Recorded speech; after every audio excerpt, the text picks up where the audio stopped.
আসসালামু আলাইকুম। আশা করি সকলেই ভালো আছেন আর সকল বন্ধুদের অনেক অনেক শুভেচ্ছা জানিয়ে শুরু করছি আজকের রেসিপি। তো এখানে আমাদের মাঠে চাষ দেওয়া হচ্ছে, সেই চাষের জমি থেকে এই মাছগুলো ধরে আনা হয়েছে।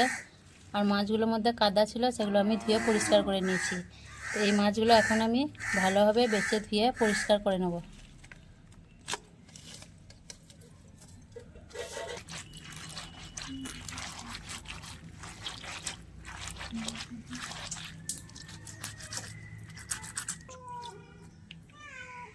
এইভাবে করে আমি মাছের সব আঁশগুলো উঠিয়ে নেব আর খুব ভালোভাবে পরিষ্কার করে নেব।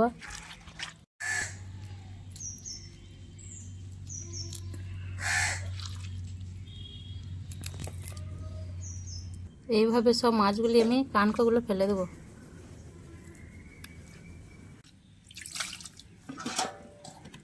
মাছগুলো আমার সব আঁশ ছাড়ানো পরিষ্কার করা হয়ে গেছে। এখন আমি কলে খুব ভালোভাবে ধুয়ে নেব মাছগুলো। এখন আমি কলের জলে খুব ভালোভাবে ধুয়ে নেব।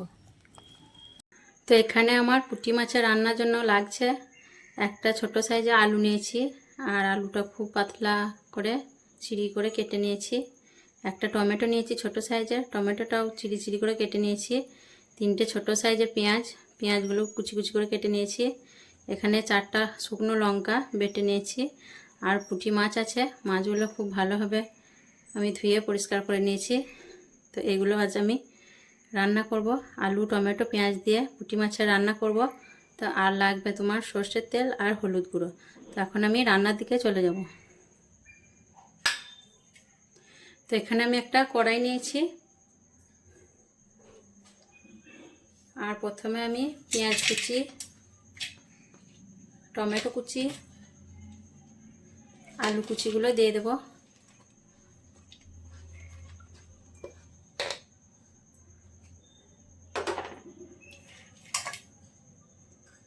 আর লঙ্কা বাটাটাও দিয়ে দিচ্ছি।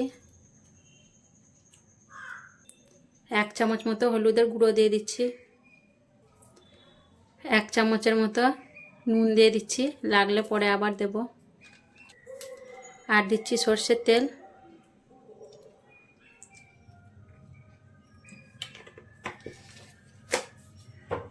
এখন আমি এগুলো হাত দিয়ে খুব ভালোভাবে মেখে নেব। আর মাছ রান্নায় একটু তেল হলে বেশি ভালো লাগে খেতে। আর এই যে বাটা লঙ্কাটা দিলাম, বাটা লঙ্কাতেই মাছের স্বাদটা খুব ভালো হবে। এগুলো খুব ভালো করে আমি চটকি চটকি মেখে নেব। এখানে ধনে পাতাও দেওয়া যাবে, আমার কাছে ধনে পাতা নেই তাই আমি দিচ্ছি না, আপনাদের কাছে থাকলে দিবেন। আর এইভাবে পুঁটি মাছের রান্না খেতে খুব ভালো লাগে। তো খুব ভালোভাবে মেখে নিলাম। এখন আমি মাছগুলো দিয়ে দেব। মাছগুলো দিয়ে দিচ্ছি।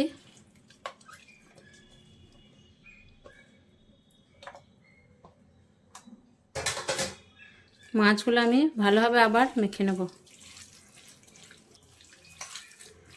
আর বন্ধুরা, আমার ভিডিওটা ভালো লাগলে শেষ অবধি দেখবেন, না টেনে।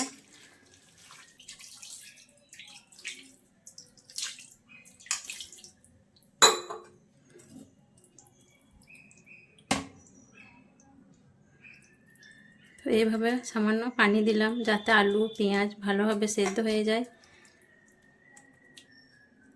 ব্যাস, মাছ সজাটা আমার রেডি হয়ে গেল। এখন আমি এটা গ্যাসের চুলায় চাপিয়ে দেব। তো গ্যাসটা জ্বালিয়ে আমি মাছের কড়াটা চাপিয়ে দিলাম। কিছুক্ষণ রান্না করব, ফুটে আসার পর তারপর ঢাকনা দিয়ে ঢেকে দেব। তো মাছটা ফুটে উঠেছে, আমি এখন একটু খুন্তি দিয়ে হালকাভাবে নাড়াচাড়া করে দেব, নইলে মাছগুলো ভেঙে যাবে। এপিট ওপিট করে দিচ্ছি যাতে এদিকটাও ভালোভাবে সেদ্ধ হয়।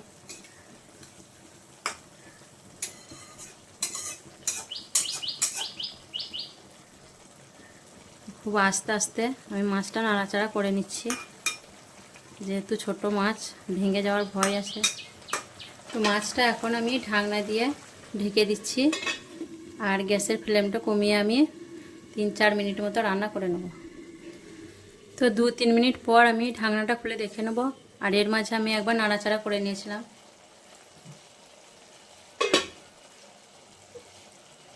এখন আমি দেখে নেব আলুটা সেদ্ধ হয়েছে কিনা।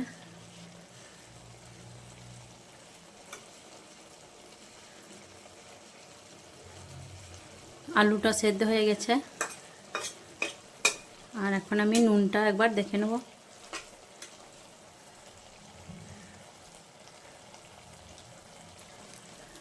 নুনটা সামান্য লাগবে, তো আরও আমি ওপর থেকে কিছুটা নুন ছড়িয়ে দিলাম।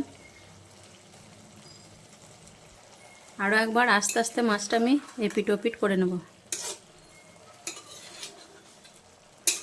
যাতে করে নুনটা ভালোভাবে ঢুকে যাবে।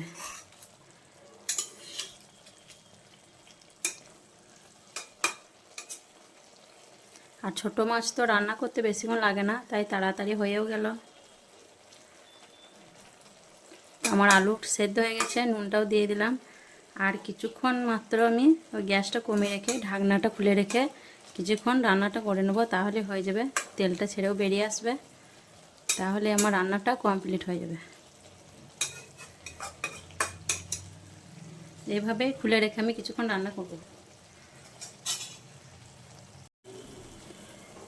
তো মাছ রান্নাটা আমার হয়ে গেছে, তেল ছেড়ে বেরিয়ে এসছে।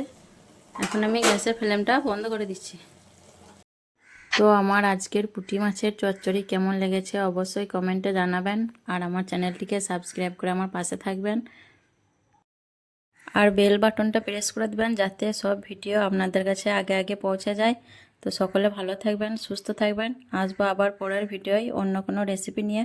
আল্লাহ হাফেজ।